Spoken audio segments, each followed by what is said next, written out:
First of all, thanks very much for joining this evening. Difficult times, and I hope that you're all well and not suffering too much because of the current lockdown, albeit that it's been a little bit relaxed. I decided to do a presentation on the 120 because Heli Centre at Barton were doing presentations every morning on various different subjects, and I thought it might be nice to do one on the EC120 for anybody that's interested in helicopters in particular, in the EC120, or just to see if they're an owner or an operator, perhaps see if there's any differences. And so I put together a presentation. Okay, so a little bit of housekeeping and the agenda, so you know what to expect this evening. This is not a training session. It's not a training session on helicopters. It's my perspective. It's a run round of an EC120, so that you can just see what one is, what it does, and again, if you are familiar with helicopters, just to see any differences. You can wear PPE if you like. It's optional, but I would imagine that you won't need it. And in terms of questions, feel free to unmute your microphone and stop me, or I will obviously give an opportunity at the end.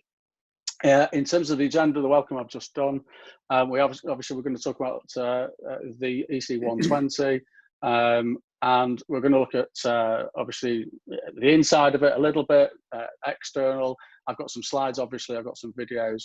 At the end of it, I've got a it's exactly 5 minute startup video. There's a lot of people ask about starting up a turbine, and so I've got a reasonably good video of me starting up the EC120, and then at the same time I've got at the end of that we'll do a quick version so you can see, you know, the difference between me doing a very, very slow startup and just getting in and going. Okay, so who am I? If you don't know me, I operate out of Manchester Barton. I've been flying on and off since around 1986, and I learned at Ravenair, which used to be on the south side of Manchester Airport. Kev Edmonds, who is on this evening, was one of my instructors, and he basically was one of the instructors that taught me and one of my other pals that's on here, Paul Trevor, how to fly fixed wing. It was always interesting learning how to fly out of Manchester Airport, because we were following quite large aircraft, 737s, 767s, the whole lot. In little two-seater Piper aircraft. After that, I qualified as a helicopter pilot in and around 1990, and I learned out of Barton on Enstrom 280 helicopters, which and then progressed onto an Enstrom 480 helicopter much later on in life. I'm on to my third aircraft at the moment. So I previously part-owned an Enstrom 480 G-Lads with Steve Halliwell, Mike Bathurst, who are on this evening, and that's an amazing machine. Different characteristics to the 120 and the Jet Ranger, but it's a very forgiving machine. And then I've also been privileged enough to own the Golf Juliet Tango Bravo X-Ray, which is a Jet Ranger helicopter, which I absolutely loved, but I was always after an EC120. The opportunity came up to purchase one, and hovers became mine. I also fly fixed wing, as I've mentioned, and I part own a Cirrus, which is based out of Liverpool, and I'm looking or exploring the opportunity of purchasing another one. I have FAA licenses also, although they do sit on top of my UK licenses, and I'm currently running about 2,500 hours. So there she is. There's the 120. It's most people still refer to it as the EC120.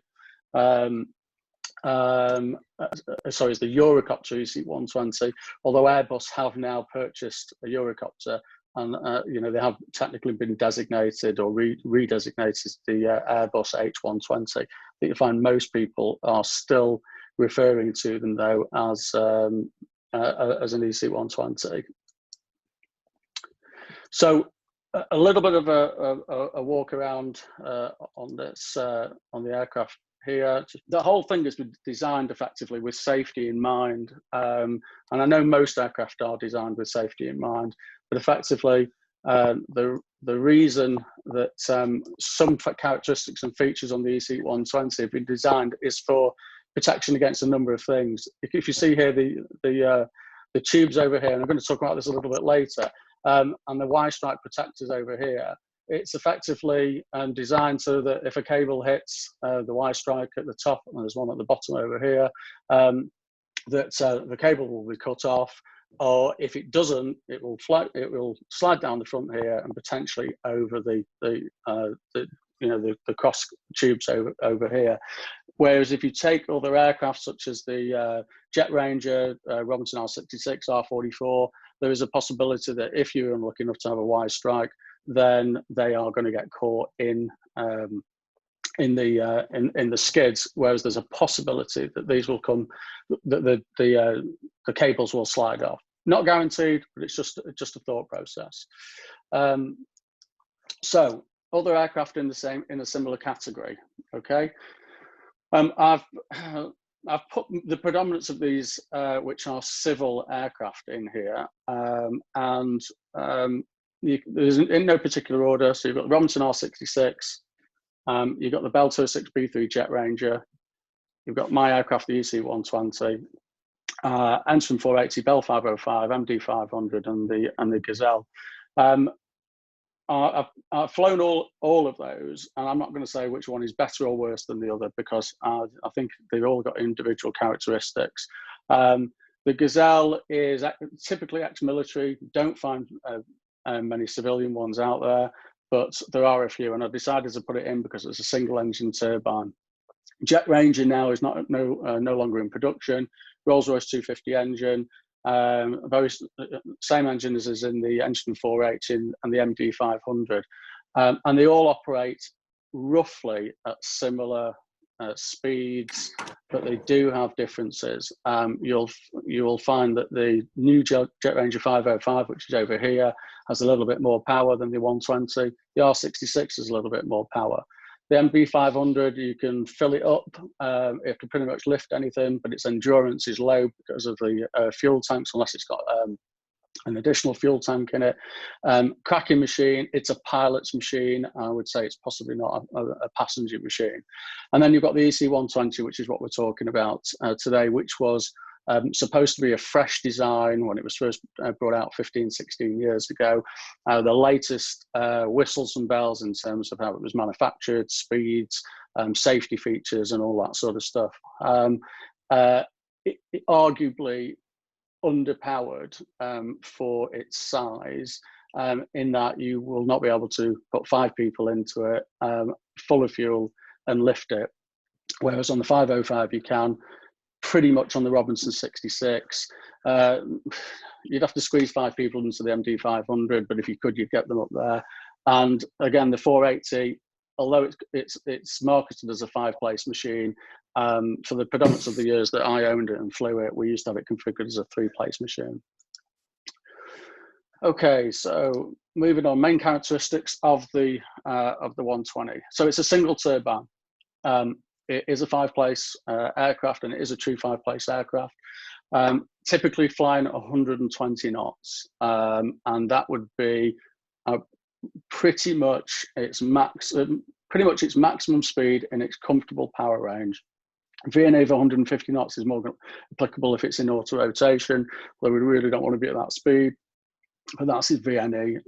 For those that are not pilot literate effectively, that's the never exceed speed. Maximum takeoff weight 1,715 kilos, and with a basic empty weight on my machine of about 1,100 kilos, it gives about 600 kilos for fuel and for passenger carrying. And so there's a balance there, which we'll have a look at in the slide a little bit later on. And if there were 2 people on board, full of fuel, we would get about 3.5 hours endurance to full tanks. It is typically burning about 115 litres an hour. So it's not thirsty, but it's not economic at all. If I compare that to the Robinson R66, that would burn less fuel. I'm not quite sure of the 500, but it's an average machine. 115, 120, Joe. What, on the 500? On the 500, yeah. So sort of similar then. Hovers, my aircraft is a VFR only machine. Most single engine helicopters would be, in fact, all single engine helicopters in the United Kingdom are going to be a VFR only machine. Man will operate day and night, and it's as you've seen, they're composite and aluminium construction. A couple of more characteristics there. it's French. Don't hold it too much against it, but it is French. It would be far better if it was an American machine, because the blades would be rotating the correct way. Regrettably, they do rotate the wrong way compared to all American machines. There isn't a switch in the back, as I'm certain I've told a few people, that will make the blades go around the opposite way. And so, unfortunately, they go completely the opposite direction to most, well, to all American machines. In real terms, when you're transitioning over from an American machine to a French machine, or the EC120 or a Squirrel, something of that nature, we typically do a 5-hour transition course. And obviously, other than getting used to the overall characteristics of the aircraft and how it handles, is the fact that you're having to use the torque anti-torque pedals differently, but it becomes quite intuitive quite quickly, and it's also quite helpful if you're popping in and out of different machines. I'm fortunate that two of my close buddies have got Robinson R66s, and I'm in and out of their aircraft all the time, as they are mine, and it allows for it to become almost intuitive. You get into one machine, set your feet on the pedals, depending on which aircraft you're in, and then you're pretty much good to go. Two unique characteristics of Airbus machines, as far as I'm aware, is a Spheri-Flex main rotor head over here. It's a fixed head, and then the Fenestron tail rotor. I've drawn something there. A Fenestron tail rotor over here, and the Fenestron is considered also one of the safety features of the aircraft and of the Airbus range. And again, we will talk about that. When the EC120 was introduced, it was fitted with a vehicle engine management display. Again, we are going to talk about that a little bit. I think 15, 16, 18 years ago, they probably thought it was an entry-level glass cockpit. There's probably now more technology in an Apple Watch than there is in the VMD. But effectively, the VMD displays all the engine management information, and then once the aircraft has started, we'll talk about that. Once the aircraft has started, it then combines it into one single dial with one needle, which is taking three inputs and combining them to make sure that to illustrate to the pilot that we're operating within range. We'll have a look at that. It's got a large baggage compartment. We're going to look at all these things, a sliding door and a night scanner, all of which we're going to have a quick look at. Okay, dimensions. It's I would, unless I'm wrong, I think it's probably the biggest out of the machines that I displayed. It's bigger than the Jet Ranger, it's bigger than the 500, bigger than the 66, bigger than the Gazelle. So it's a big machine. It's a big machine. It's a true 5-seater, 3.4 meters tall, 11.5 meters from the front tip of the blade all the way to the rear end of the tail boom. Cabin itself 9.6 meters, 2.5 meters wide, and a typical rotor dimension of about 10 meters. Then the Jet Ranger was 10 meters.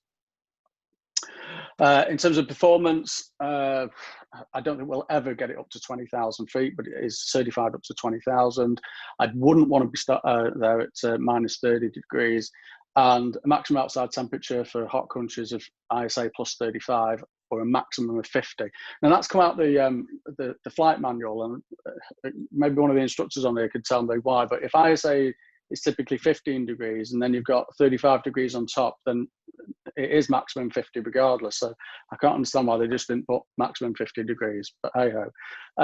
It's got a demonstrated wind startup of 55 knots, including shutdown. Now I've started and stopped a Jet Ranger in some pretty windy conditions.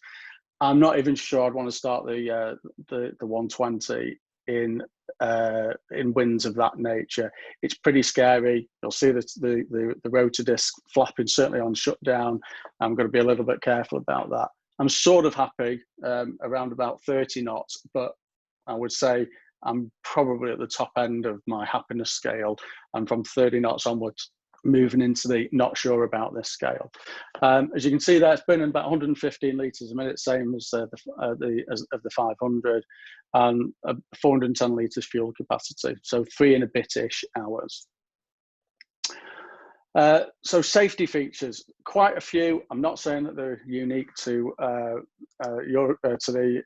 EC120. I'm just going to point out a few of them, and I'll try and point them out over here as well. And then a couple of them I've done an exploded view as we continue. So wire strike protection system, you might just be able to see here and here, designed so that if you encounter wires at any particular speed, there is a possibility that they'll get cut and fall away, and or slide over the nose, off onto the tubular skids here, and then away. I don't want to try it. I've had a couple of near misses, but let's hope it doesn't happen to any of us. All the doors can be jettisoned. Yes. Just a question: what sort of diameter of wire is the sort of maximum that will cut? That sounds like you, Derek, from the Isle of Man. It is me. How are you, mate? I'm all right, fine. I'm all right, very good. It is predominantly for power line, which is in the United Kingdom, certainly the only kind of cables that we are likely to encounter. Now, somebody on here might know better than me, but I would. The design more for telephone wires, Joel. Yeah, so power cables, pylons, so about an inch diameter. Yeah, so if I was going to say it'd be probably up to about half an inch, and if a power cable's about an inch, it might struggle with that. I think, as far as I'm aware, they are standard on the EC120, and it is to give an opportunity. It is not designed to be a foolproof system, so that we don't have to worry about cables at all. It's there to just assist. So right. I hope that helps, Del. Door jettison capability. So basically, again, we'll have a couple of these a little bit later on. Doors, in the event of a crash, if the doors are jammed or whatever, where we can actually jettison the doors completely, push them away, and hopefully get out. I don't know why I'm annotating all the time. Let's just clear it. There we go. That might have been me, mate. Sorry. Yeah, it doesn't matter. Doesn't make any difference. Yeah, it doesn't make any difference. Sliding door on the left-hand side of the aircraft. Impact and energy absorbing seats. It's one of the reasons why we're not supposed to, when we leave the aircraft, we're not supposed to leave the aircraft buckled, or certainly the tap straps. The energy absorbing seats are engaged when you pull down the shoulder straps. And most of us that leave our aircraft nice and tidy usually buckle the straps together. Not supposed to do that and then go flying, and it's because it activates the energy absorbing seats. Why it matters, don't know, but the suggestion is that they shouldn't be done. We talked about the ride panel and skids. Fenestron tail rotor, I'm going to talk about in a second, but it's a shrouded tail rotor. It's obviously at the back over here. It's one of 3 different types of tail rotor, as far as I'm aware. So you've got the Notar, which is on the McDonnell Douglas range. You've got a standard conventional tail rotor, like on the Jet Ranger and the 500. And then you've got the patented Fenestron on the Eurocopter range. So it sits on the EC120, the 130, the 145, and quite a few beyond there. Might just be able to see it. I've got another photo later of the Stinger, which is, if you're coming in fast and furious, I would never do fast and furious, for those of you that know me, and you pull back on that pull back on that cyclic to slow yourself down and lower that collective a little bit too much. It's quite a sturdy Stinger, although it bounces back into the air. I've got a photo later on of the flotation system, and there's an engine fire detection system, and an ELT transmitter. A couple of little photos of those as we move forward. So weight and balance for a quick second, as we talked about this in terms of performance. It is not an aircraft that you can put 5 people in and full of fuel and get off the ground. Well, certainly not without damaging it anyway. And so I've got a few little different scenarios there. The predominance of the time that I'm flying, I might be 2 on board, possibly 3 on board. Not saying I'm never 4 or 5, but I'm usually out with a pal or a couple of pals. And so I've got some weight and balance scenarios here. So with 2 people on board, 100% fuel, we're well within our CFG limits and limitations. We will get 3 hours out of it. That's not to dry tanks. There's a reserve after that. so quite nice and comfortable. And we're going to be able to put in full power, get off the ground, and off we go. We moved to 3 people on board, and really not much difference. We put the third person in the centre seat there, if you can see that. 100% fuel again, 3 hours endurance, plus a little bit of reserve, and the aircraft is good to go. But we start getting into 4 and 5 people on board, and we've really got to be considering weight and balance, because the aircraft is going to have to compromise. We're going to have to decide whether we're going to have less heavy passengers and more fuel, or the chances are it's going to be less fuel so that we can accommodate the passengers. And so you probably can't see it here, but I've put most people in at 80 kilos. So me at 80 kilos, which is just about right. I'd like to think a couple of my pals were still 80 kilos, but I know they aren't. But 4 80-kilo passengers, we're not going to be within centre of gravity and maximum takeoff weight. And so really we're looking at 75% fuel, which at 2.5 hours, nothing wrong with that at all. I like to stop after 2 hours of constant flying because I need a break, I need some fresh air, I need a wee usually, and I usually need a bar of chocolate. And then 5 people on board, again, taking 5 people, no problem at all. But we're compromising now. We're looking at reducing the weight of passengers. We're looking at reducing the fuel, and we're looking at about an hour and a quarter. And it's sufficient for a journey to most places to a lot of places in the United Kingdom. I would say that typically my trips are in the 45 to 50 minute bracket, and so 1.25 hours is usually going to be sufficient. If it's not, I'm going to have to dive in somewhere. I'm going to have to put in some fuel. I'm going to have to keep it at 40% or thereabouts, and then I can continue on my way. So weight and balance, always a consideration. Okay, so just a quick look at some of these safety features here. Derek, you asked about it a little bit earlier. You can see a close-up there of the top wire stripe protection system. There's the lower one. This is if you like, the aperture here. And so I would imagine if it's more than an inch or about an inch, it ain't going to be very happy. And I think the cable is likely to win over the aircraft. But anything a little bit smaller than that, you've got a chance. One at the bottom, one at the top. Of course, if it hits anywhere in between the two, it's going to slide up or down, hopefully. And is there a particular sort of velocity that won't work below? In terms of, if you hit it at 15 knots, I'm going to have a guess at it here because my physics was never particularly good. I would imagine the slower you are, you've got a couple of things. One, you may see it. I've certainly had a couple of very low approaches into a landing site where I was coming into from a different route, and seen a telephone cable at the last moment. So the slower you are, you may see it. And if you didn't see it and hit it, truthfully, Derek, I think it's going to be down to luck. To be perfectly honest, big problem with the wire cutters, Joel, is it's going to tilt the helicopter. It's going to tilt the helicopter. If it hits the skids, it's going to push your nose down. And if it hits the top, it's going to be the other way around. The tail's going to go down. The trick is to completely. It's going to be an exciting ride, no matter what happens. Yeah, the trick is to completely stay away from them. Now, and it's one of the reasons why, obviously, when you're coming into a landing site, we have the 5 S's: size, shape, surface, slopes around, probably not in that right order, and cables. And literally, you should be looking at cables all the way into the landing site. I am led to believe that the predominance of cable strikes have been with pilots who were coming into a landing site with which they were familiar, but were coming in either from a different route than normal, or were so familiar with the site that they just forgot. And I understand that a lot of the reports have said that the pilots knew that the cables were there.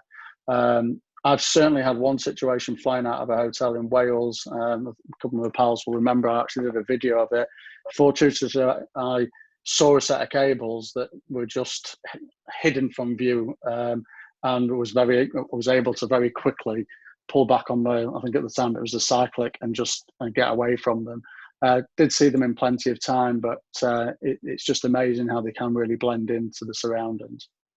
So just finishing off on the Fenestron there, so 8 rotating blades, that there is 0.75 meters, and the Fenestron is considered to be quieter. It's safer because the blades themselves are shrouded within this enclosure over here, and so anybody that's walking around the back who shouldn't be, and I'm not an advocate of anyone walking around the back of a helicopter unless they're doing the pre-flight check. No quips, guys, unless they're doing the pre-flight check. And I religiously try not to walk around the back of a helicopter. I also have a religious rule of not going underneath the tail boom, and the only one time that I decided to ignore that, I bloody damaged it with one of the skids that I was putting on. So so try and stick to those rules. And again, as you can see here, similar to the Spheriflex head, the Fenestron is arguably unique to the Eurocopter. Now, it's fair to say that the gimbal, if I pronounce that correctly, I believe that has a Fenestron, but the guy that invented the Fenestron for Eurocopter moved over or owns gimbals, so they can argue that out between them. ELT on the left, it sits underneath the tail boom and is accessed by one of the luggage panels, which we'll have a look at. The door gestures and capability, if you're ever in my aircraft and you see that, you pull up on that, it releases the doors, and you push the door out and it falls away, and there's the nice big tail stinger. That is quite a sizable stinger, to be perfectly honest. I think Guy, just bear with me, I think someone's trying to, no, it's okay, I thought someone was trying to come in. I think Guy attended. Aaron's trying to come in. Oh, is he? He's having problems getting on. Okay, well, Benji will have to deal with that if you can. Sorry, guys, as is my youngest son. So the stinger there is, I think, sorry, one of my pals, a guy who I think has joined, went to pick up an aircraft, and during the pre-flight check noticed that the stinger was quite significantly damaged. When he asked the owners if they were aware of any reason why it would be damaged, there was a lot of nodding heads and nobody knew anything about it. However, it turned out that one of the owners, there was multiple owners, one of the owners had been landing or departing from a dolly, one of these square landing platform dollies. I'm not sure whether they're landing or taking off, and basically tipped the aircraft back at quite a considerable angle, and the stinger saved the aircraft, but obviously suffered some damage as a result of that. So a great little tool there. And then this slide serves to show two different things, really. One is just the interior layout of the aircraft here. So pilot seats here and a co-pilot seat. Aircraft can be flown, as I think I mentioned earlier, as pilot in command from either side of the aircraft.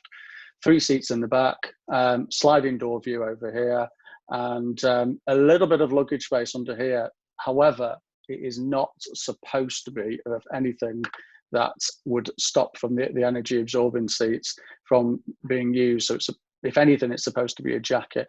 You might say, naughtily, I've got a little plastic container under there, which has got my pilot's operator's handbook in there. But often, I've only got 2 people on board. I probably shouldn't have it there, but loads of EC120 owners do put a few little bits and pieces under here. The idea is to have nothing under there, and allow, God forbid, in the event of an incident, the energy absorbing seats to do their job. And then I mentioned a little bit earlier about the flotation system, or the floats. So the floats sit on either side of the skid, which is the left-hand side and right-hand side, connected by, there's a tube that runs down the inside of the skids over here, connected to a cylinder, which when activated will inflate the flotation devices here. And there's there's actually 3 ways that the system has to be activated. There is a circuit breaker over here. I haven't highlighted it. There's an arming over here on the collective, and then there's actually an activation lever here, which is really so arguably you could be flying over water and consider arming them, and then if you actually needed an emergency, you activate them. There's actually also a little device over here which plugs and stops this from being inadvertently pulled. So you've got a little bit of a safety mechanism and potentially 4 ways of getting that system into action. So luggage, compared to most of the other aircraft in the category that I mentioned earlier, quite a sizable compartment. If I'm not wrong, it's certainly bigger than the, well, there's nothing on the Hughes 500. There's something similar on the Jet Ranger. There is a nice sizable baggage compartment on the 66. The Engine 480, hardly anything. The 505 has got something about half this size. I've not done a capacity comparison, but I would probably wager that this is the biggest luggage compartment. It'll take 441 kilos, but no more than 300 in any particular square meter. So I'm guessing if you were carrying gold bars or something of that nature, as long as you don't go over 300 kilos in a square meter, we're fine. As you can see here, side access door and a rear access door here. Now, the aircraft can be used for casualty evacuation. It can be used in all sorts of environments, but this rear loading bay here is seriously designed so that a stretcher can be introduced to the aircraft and take away a casualty.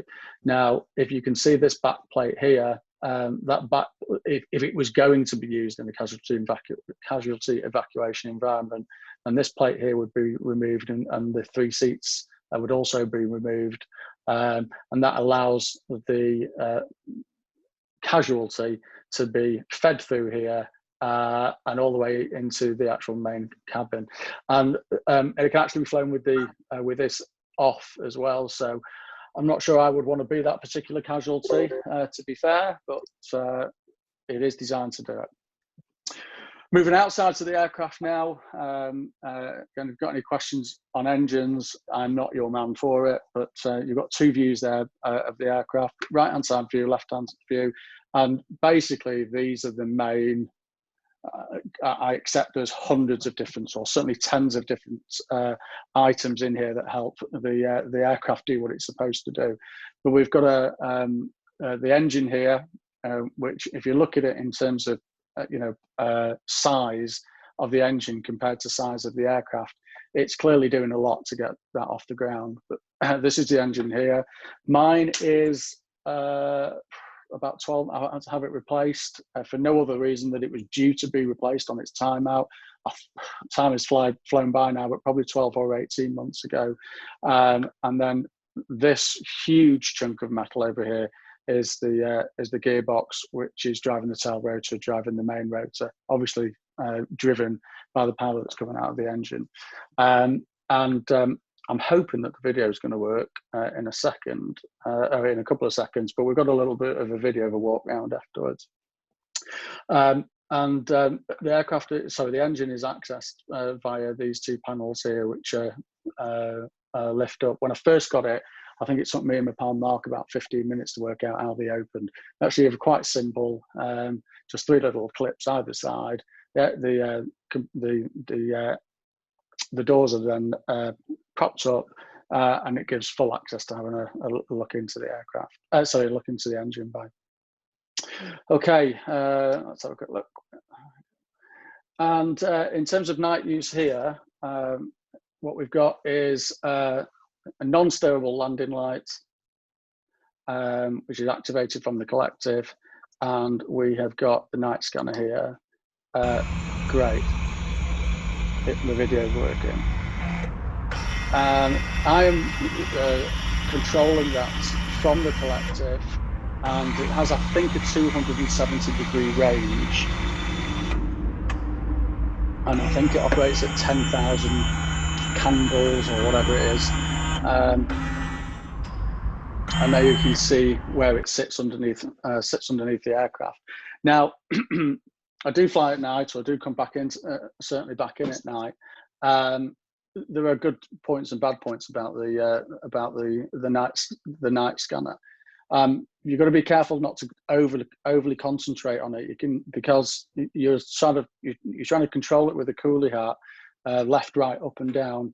It's reasonably intuitive, but you can spend a little bit of time trying to find out, even though it's very, very bright, where it's facing instead of flying the aircraft.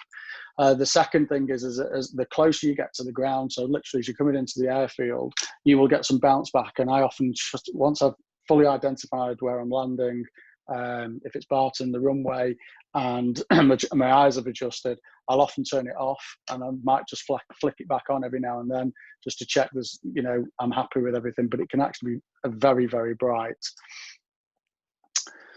Okay, so moving into onto the inside now. Not really got 5 or 6 more slides, but we should be able to rattle through them. So cockpit layout, not very different to most helicopters really. The EC120, it's got this VEMD system over here. We have a caution warning panel over here. Robinsons have theirs up here. Typical 6-pack, which we'll talk about in a second. Lighting and control unit, or the LACU over here, controls various different items on the aircraft, not just lighting, and then obviously my avionics stack. And so airspeed indicator, and this particular dial is showing the rotor speed, and it is combined with the free turbine speed as well. So it is a combined gauge here. We're really mainly interested in the rotor speed.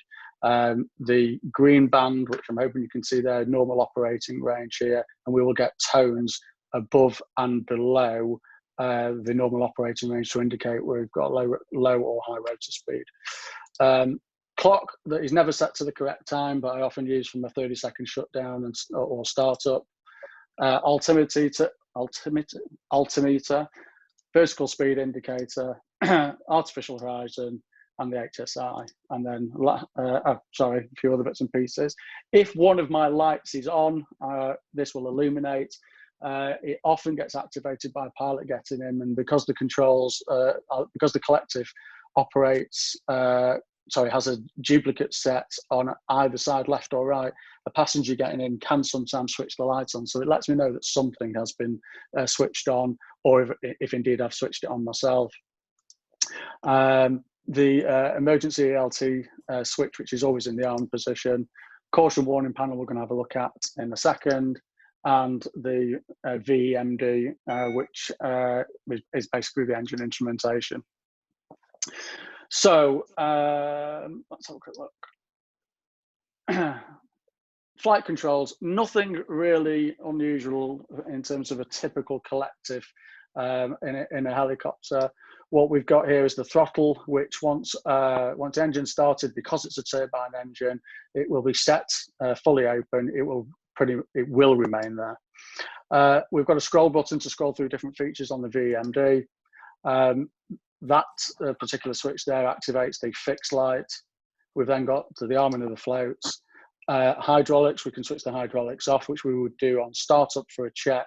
And if we had a hydraulics issue in flight, we would, and we confirmed that we had a hydraulics issue, we would turn them off, so that if miraculously they, as we were coming into land, they decided to work again, we didn't relax, and then only to find them fail straight afterwards. So part of the procedure is actually to turn the hydraulics off. If we had an underslung load, we can get rid of it there. And these two items here control the night scanner, as I showed you earlier. The lower one controls the direction, so forward is actually, it actually drops it down, so it starts to bring it into a forward motion, left, right, and then bringing it back, retracts it back up into its housing. Moving on to the cyclic, again, pretty much standard apart from on the Robinson, pretty much on the Robinsons. Push to torque switch sits underneath as a trigger. I'm not sure how many people know this, but actually on my aircraft, I can switch for com boxes using the top coolie hat. I can switch channels using the bottom one. if I've loaded my missiles and my 50 caliber machine gun, then those two buttons will activate that there. And obviously the EC120 has an invisibility cloak, so sometimes I press that and it allows me to go through ATZs without getting permission. Less on that, we'll talk about that later. So onto the VEMD. So the VMD basically is controlling the engine. Sorry, it's not controlling anything. It's showing the pilot engine readouts. That is it in its off situation. And when you switch the engine on, when you switch the aircraft on, we will see a representation such as that. Now, clearly that one, that representation there is during the startup phase. I grabbed it from one of the videos that I took earlier. But what you can see there is you can see three different parameters. On the bottom left here, we've got torque, which quite rightly should be at 0 in that particular phase. We've got the gas producer. Again, I'm not going to talk about turbines too much, but if you are familiar with them, I need that to be at a particular level before I can stop using the battery to help me start the engine. I will talk about that in a second. And this here is probably the most critical. It is the temperature of the engine during startup phase. Other items that are on here, I don't know why I've just done that, but hey ho. Other items that are on here are the fuel gauge on the left hand side, so it immediately tells me straight away how much fuel I've got with a readout in kilos over there. Outside air temperature, engine pressure and temperature, and the voltage which I need again during the startup phase. After startup, we then move into what I've mentioned a couple of times in something called the first limit indicator. And so the three combined figures of the temperature, the torque, and the gas producer are then combined into a single dial with a single needle. And through whatever algorithm that it decides to do, whatever it does, it basically identifies where I am on this particular range. 9.6 over here is the maximum continuous that I can be operating the aircraft at. I'm typically at around about here. But my individual parameters are down the side here. And if one of them were to start moving towards whatever its limit was, I would start to get an amber underline and also an oral tone in my headset to indicate something. I need to be looking at something. But basically, as we start to introduce power, this needle will start to move forward, and it is a combination of the outside temperature, the power that we're pulling, and how hard the actual gas producer is working. And so what it does is it allows the pilot to actually just concentrate on one particular needle without concentrating on three. It's got other features which you can scroll through. So you've got some performance chart. You actually put in weight and balance over here. It's rarely that we do that, but you can scroll through slightly and get different screen layouts. But the one that I showed you a couple of seconds ago is the one that we're typically using in flight. And then at the end of once we're shut down, it will give us a basic flight report. So the flight number based on when the VMD was first installed would typically be when the aircraft was first utilised, how long the flight was for. So this was probably from my ground runs the other day, so 6 minutes. And then cycles, there are two different types of cycles on the engine. And I record these into a flight tech log. And that goes down to my maintainers, and they use that to work out engine health amongst many other things. Only got a few slides to go now. Caution warning panel, most helicopters have them. Various different warnings available to me. Hopefully don't see any of them in flight. The red ones are indicating ones that are a little bit more serious. Certainly an engine fire is going to start to get me thinking about an auto rotation immediately. Engine pressure, gearbox pressures. And some of these are not urgent at all. So basically the pitot would illuminate if I hadn't activated the pitot. On the EC120, it's always on in flight. And so when I'm flying, all of these should be blank. but if one of them comes on, I'll get an audible tone in my headset, and then I've got to work out what it is and what to do about it.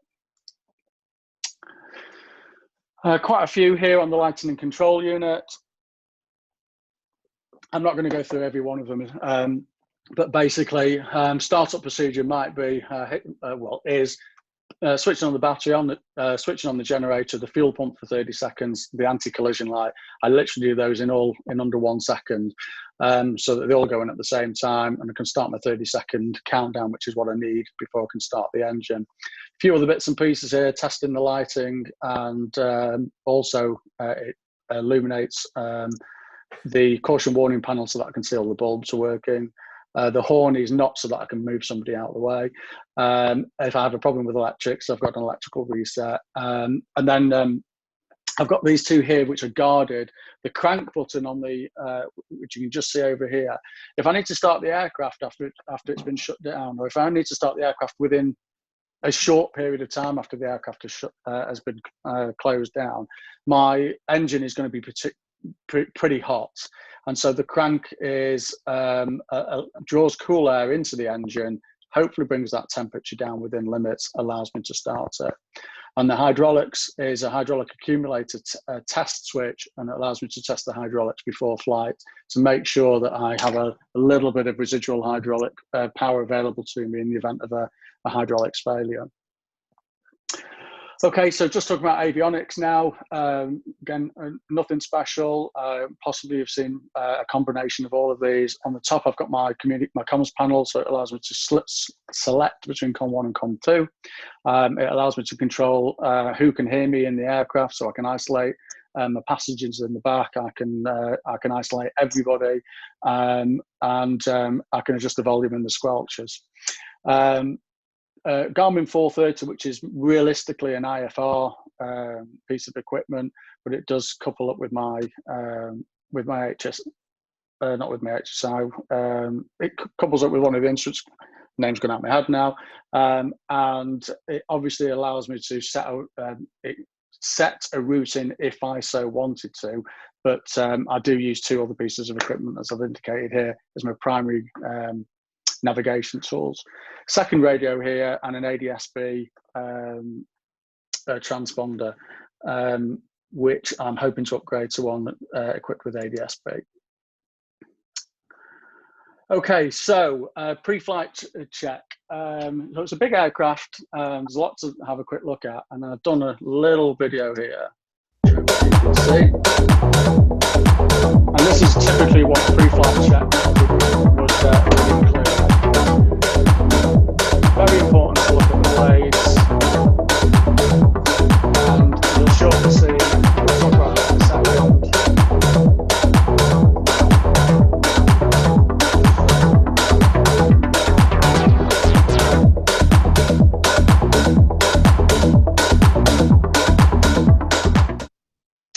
So there's an airworthiness directive that recently came out onto the on the EC120, and it requires us to look at that tail rotor every 15 hours. And so I did the close-up on it because we have to take off that covering over there. We have to rotate the blades and all the tail rotor, and just look for any damage that may have occurred. I think there's been one particular incident where they've found some damage that was causing cracking. So now every 15 hours, we're obligated to look into the tail rotor itself, and then annotate on our flight tech log that we've done that. So I just wanted to point that out. Off you go. Maintenance. I'm often asked about maintenance. I've got 3 slides left now, just so you know. Maintenance is the bane, in one respect, of every owner's and operator's life. If you don't own it and you just fly it because you've wet rated it, you don't have to worry about it too much. For us, maintenance is something that seems to occur just when you don't need it. And so I've just listed a few bits there. That is not an exhaustive list, to be perfectly honest. So in terms of maintenance, clearly required to do a pre-flight check every prior to the first flight of the day. I've just discussed very briefly the 15-hour tail rotor check, so that has to be done and annotated. In addition to that, every 100 flight hours and/or 6 months, my maintenance company need to see it. it has to have a battery capacity check every 12 months. So we try and time that with the annual, which is an annual inspection of the aircraft. Then you can add on to that every time it hits 300 hours, it has a particular style of inspection, as it does at 500 hours. But in between those, we go back to the one every 6 months. And then regrettably, if you're an EC120 owner, you get a 6-month inspection, which is not just somebody kicking the tyres, it's pretty much stripped down. So it's obviously, so at 6 years, it's quite a sizable one. I think I've got one due next year. Then there's a 12-month inspection, which is a real big strip down. And then there's different ones on the engines. I mentioned earlier that mine was recently replaced. So there's a finite life in terms of hours on the engine. And it goes on and on and on. That is a good thing in terms of safety. It just always appears to fall just when you don't need it, at a bank holiday weekend, in the summer, when the weather's brilliant, and you end up losing the aircraft a little bit. But they are maintained to death, and quite rightly so. Can you do them early? You can do them early, Ben. Yeah, you would only. There are a number of reasons why you might do them early. You might do it early because you want to go on a trip somewhere and you're going to run out of hours whilst you're on that trip. But yeah, you can do them early, but most people will try and do it exactly when it's due. Well, that's why it always comes at the wrong time then.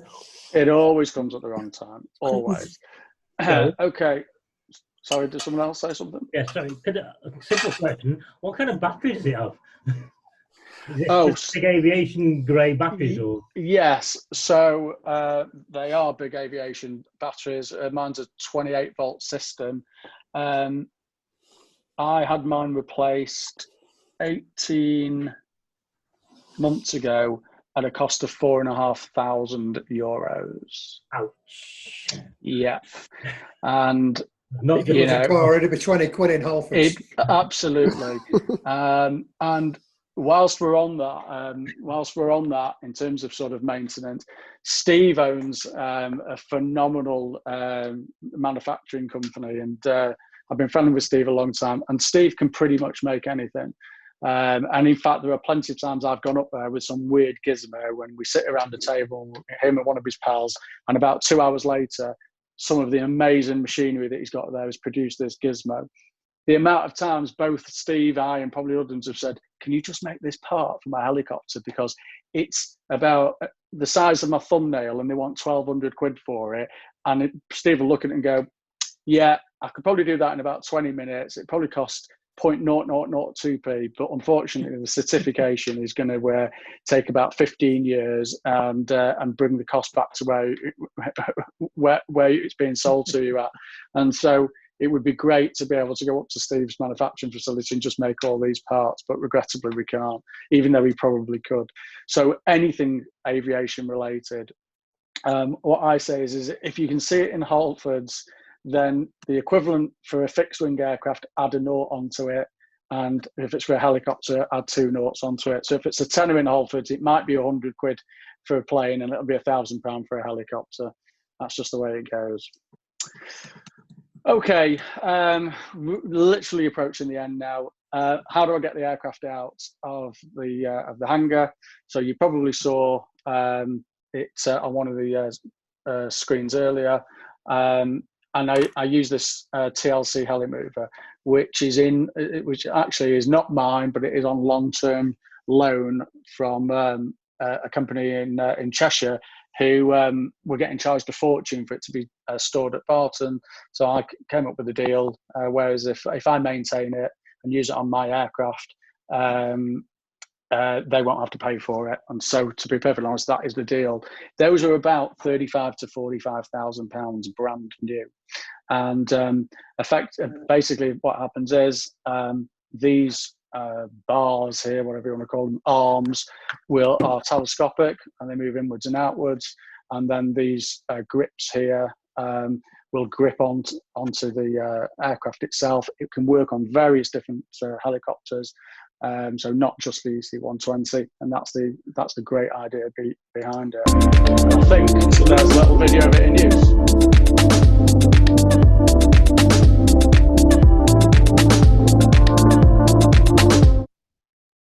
It takes a little bit. It's a little bit better than that thing. I was about to say it's a bit better than that one you had for the Jet Ranger, isn't it? Well, yeah, it is. Yeah, I've still got that. I've still got that one.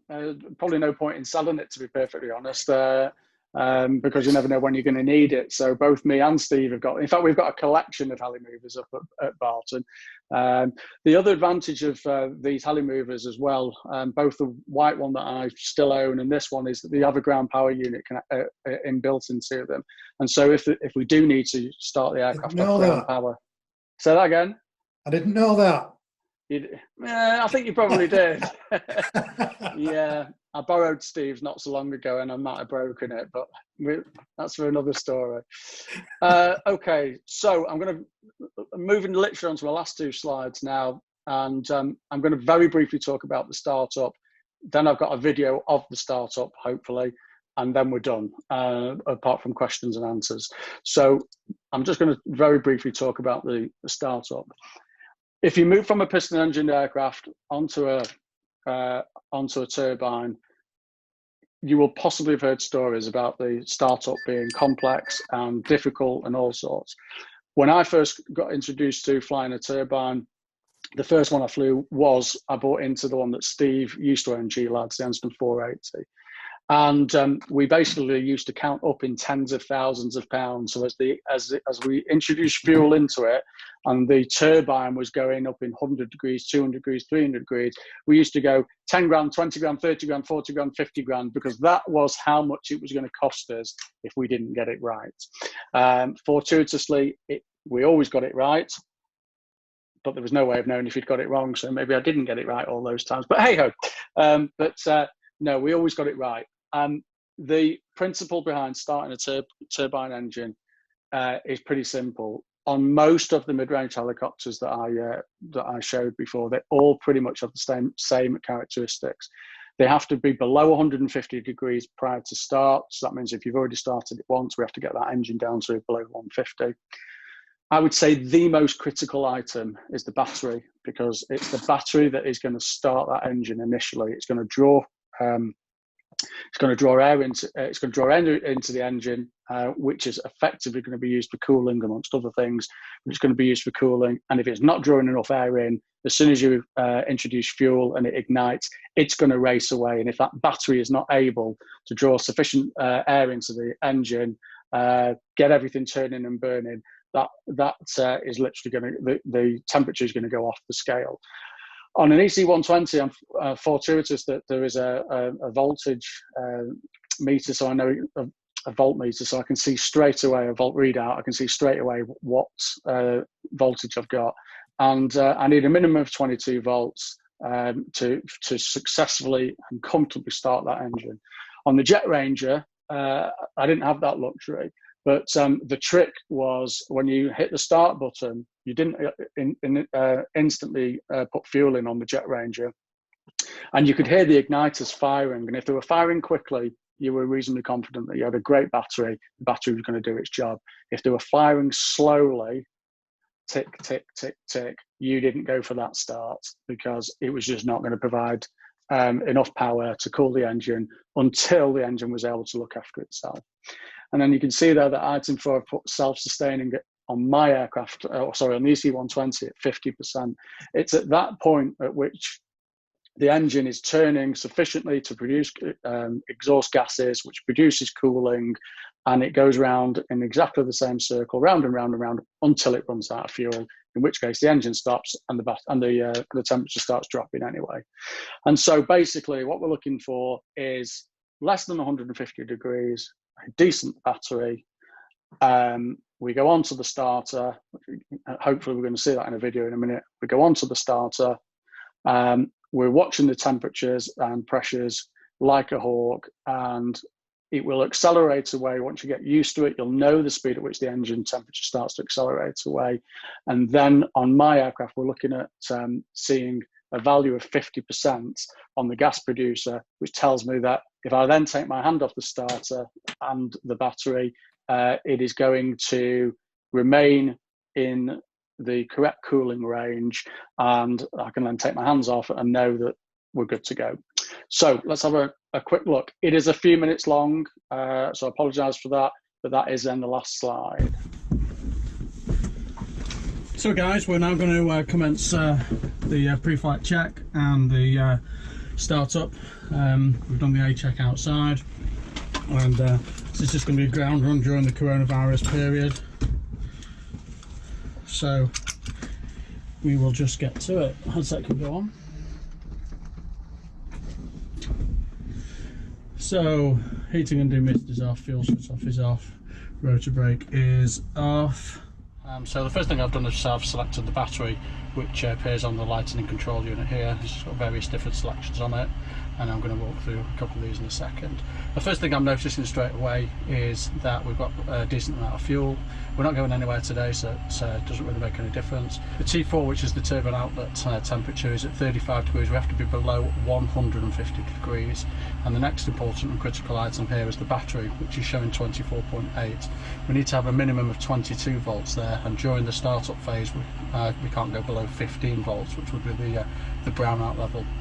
The battery is providing all the cooling for the engine until the engine becomes self-sustaining, which it will do at 50% NG, and we'll see that as we go through the start procedure. So the next thing I'm going to do is I'm going to go onto the generator, and I'm going to turn the fuel pump on, which has to be on for 30 seconds, and the anti-collision lights are going to go on. We do a test to make sure that the computers are aligned with each other, and I check that very quickly by checking that the last 4 digits FC03, FC03 are identical and the same, and I think you'll be able to see there that all the lights are coming on the caution and warning panel over there. Then we go for the horn. Turn the horn on. This allows all the audible sounds to come through the headset. So the first one, the only one that we're going to hear at the moment, is going to be the fire test, which we should get a single ding. And there we have it. Temporarily the horn can then come off. So just checking everything. Then prior to that, we're just going to very quickly check that the throttle opens fully, which it does, and then fully closed. Checking that the collective is down and locked down. As you can see, it can come up here. So back onto the collective there, and then very quickly I'm just going to make a quick blind call through to Barton and let them know that we're going for a ground jet, a ground run. So Barton information. Good afternoon, Helicopter Golf Hotel Victor Romeo Zulu. One on board, pad 1. This is going to be an engine rotor start for engine health check. Okay, so checking the temperature again is below 150 degrees, which it is. Checking the battery is 24.4 degrees. Okay, fuel pump has been on for greater than 30 seconds.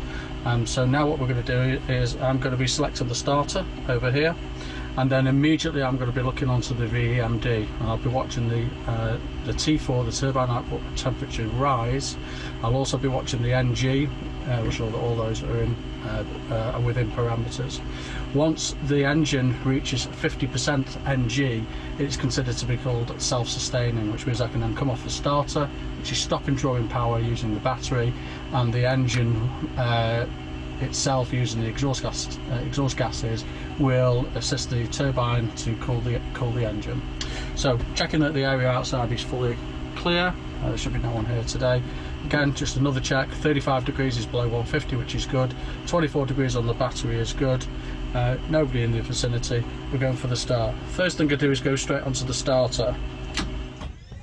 We can now see that the voltage is dropping, the NG is increasing, and the T4, or the turbine output temperature, is increasing. We're constantly monitoring those 3 values, but the critical one is the T4 value, making sure it doesn't race away ahead of us. Blades have started to turn, as you can now see. Monitoring those 3 parameters, the voltage has increased, and the NG is now approaching 50%. At 50% we can come off the starter, which is about there. The T4 is settled, and we have now become self-sustaining. At 60% NG, the VEMD will convert to a first limit indicator, and the 3 parameters will be combined into one needle, with the individual parameters shown on the right hand side.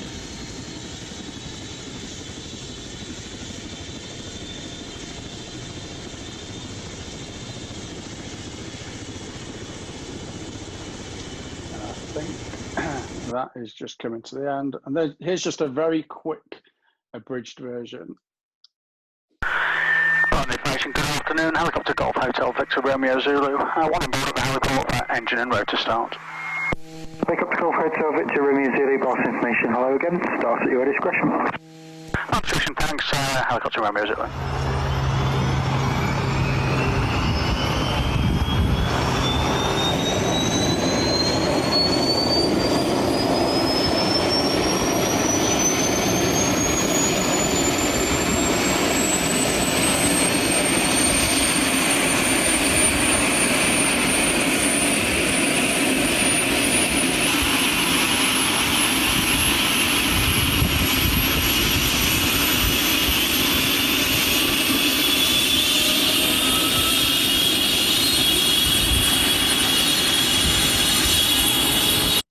I think that'll do for that.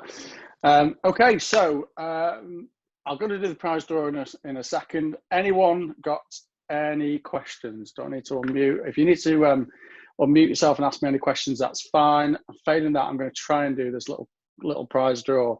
Any questions, guys? I just had a quick one, Joe, on the floats. Those are... I take it, obviously they need testing every year, don't they, or whatever? Every 6 months. Every 6 months. So that's a full inflation. And yes. Is it a self-repack thing, or do they have to go off to Eurocopter to get... No, so my maintenance company can do it. It's fair to say that I rarely use them. And so I don't have it done every 6 months. A lot of operators don't have it done every 6 months. If I know that I'm likely to be going over water, then I will send it in and have them checked. And what they do is they do inflate them. And then I believe they repack them. And so you'll get an inflation check, they'll repack them. My certificate of release to service will be signed up for a further 6 months, which means I can then use them. Now, to be honest, the maximum amount of time that I have done over water, in my machine is if I come and see you over in the Isle of Man, or if I come over to the Isle of Man, and that's around about 30-40 minutes. I probably would put the floats on there. Now, not all aircraft have the floats. In terms of legality, I think if it's 10 minutes away from mainland, you've got to at least have a life raft on board, you've got to file a flight plan, and you've got to be wearing vests. If we're going over to France, I can get over the water in 17 minutes. I probably, again, would consider putting the floats on. It would depend, to be honest, on whether or not my floats have been checked or not. Plenty of aircraft, particularly helicopters, are going over water without any flotation devices on them. I'm not obligated to put them on. But yeah, every 6 months, they've got to be checked. Joe, yes. If you ever needed to inflate them, God forbid, is it like a compressed cylinder, or is it driven off a compressor, or? No, there's a, as far as I'm aware, there's a cylinder that sits underneath the belly of the aircraft, and there are connecting cables that go down the left and right hand side of the skids. They're always in place, and so if I need to, I can install the skids myself. The floats myself. Takes about 15 minutes aside, and then I basically have to connect the tubes up onto to the flotation devices, put in the circuit breaker, pretty much good to go then. Okay. Another quick question. Yeah. When you did your check A, you did it from starting on the left-hand side of the aircraft. Is that the recommendation, or just the way you did it for the film? Did I? So I went on the, yes. So basically, on my checklist from my maintenance company, and I think that is pretty standard, I would start from the left. And I think that is probably to do with the fact that the main engine components, so the more critical engine components, are on that side. And so you'd start at the front, check the airframe, check the doors, check the gearbox, check the engine, climb up onto the head, as you saw, go all the way around the other side. Yeah. Right, Jet Ranger M44, we always start the right-hand side and go around, so it just looked odd. Yeah, so I'm trying to think what I did on my Jet Ranger, because it's about 5 years ago now. So on the Jet Ranger, Oh, do you know what? I think I probably did pretty much the same, and I probably did on the engine 480 as well. And sometimes it's a little bit of muscle memory as well, as long as it's because most people that know me know that if I actually do an orbit or have to do a turn left or right, I'll often go to the left. And people say to me, well, you were looking at going somewhere on the right hand side, you did an orbit to the left, and it's because my introduction to turbine helicopters was on the 480, and you fly that on the left hand side. I did 600 or 700 hours, and so it sort of became a bit of a habit for me. Okay. Any others, guys? Yeah, Joel, quick one here.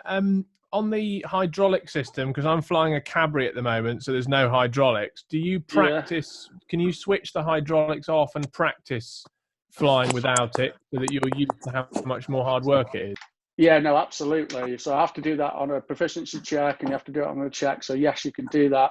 And so basically, obviously, as long as the aircraft's set up in the correct configuration and a decent height, if we go back to that collective, let's see if I can find the collective quickly. If we go back to the collective, find it. So over here, this is where the hydraulics would be deactivated. We'd lift the red safety guard up, push this little black lever forward. A light would illuminate on the caution warning panel to identify that the hydraulics had been had failed or been switched off, and then we can do hydraulics off landings, and we would do a run on landing on the EC120. Is it considerably harder work? Yeah, it's doable, but it's hard work. Yeah, it's a heavy aircraft when those hydraulics are not on. You might get the if it fails in real life, as it were, those accumulators may give you 15 or 20 seconds to allow you to select the appropriate speed, which in my aircraft is 65. And then after that, it's hard work. You don't want to be doing it too long. Usually I have to do a circuit on the proficiency check. But it's okay. I mean, it's stable, and I suppose that's the most important thing with the EC120 and fixed heads, is that it is stable. It's not twitchy, but yeah, it's hard. Yeah. Thanks. No problem. Anything else, guys? I've got a question. Joe, really good seminar. Just one question. What's the cost per hour on the aircraft? Okay. So typically about £600 to £650 plus VAT an hour. I don't rent my machine out to anybody. It's my personal machine. My pals use it if they want to, no problem at all. But we're talking about insurance at about £16,000 a year. Maintenance can be anything from £30,000 to £50,000 a year. I do about 125 hours in that aircraft. If you add in some hand grid and you take all that, and that's roughly what it's working out at. If you're an owner operator, or if you're going to own an aircraft yourself, the way I look at it is just bite the bullet on the annual cost, so that when you want to use it for 15 or 20 minutes, you're not always doing that mathematics as to what it's costing per hour, because you'll never want to do it. But I would say that's about $6 to $650 an hour plus the VAT. Just for interest, Joel, we looked at our costings the other day, and we reckon it's about £40,000 a year just to leave it in the hangar. Yes. And then your flying is extra. Not much extra. The actual flying bit's dirt cheap. You got the fuel and a little bit for maintenance, and components. But just to leave it sat there is around 40 grand. Yeah, I mean, in general economics terms, most people, I always say to people, there is no economic advantage to owning a helicopter. It's because you want to. It's part of it is a passion. Yes, I'm sure that John Whittaker from Peel will be able to say that they can, in their aircraft, they can put 8 people in, they can fly them down to Battersea, they can have them back 4 hours later. That's absolutely fine. I've done plenty of trips where I've gone from A to B to C to D and back to Barton before the night's out. Yes, that's brilliant. Do I need to? No, it's a balance between being passionate about aviation, passionate about helicopters, and using it for what it's perfectly capable of doing. Okay, I think that's it now. I hope you found it. Just a quick one, Joel. Just a quick vote of thanks, mate, on behalf of everybody that's gathered. Thanks for putting it together. It's the dull and dark days at the moment, and having a little diversion like this, I found it really interesting. You know what I'm like about choppers anyway, so absolutely, it was great. Thank you very much indeed for putting the time and effort in, mate. No problem at all. Yeah, thank you. Pleasure. Safe.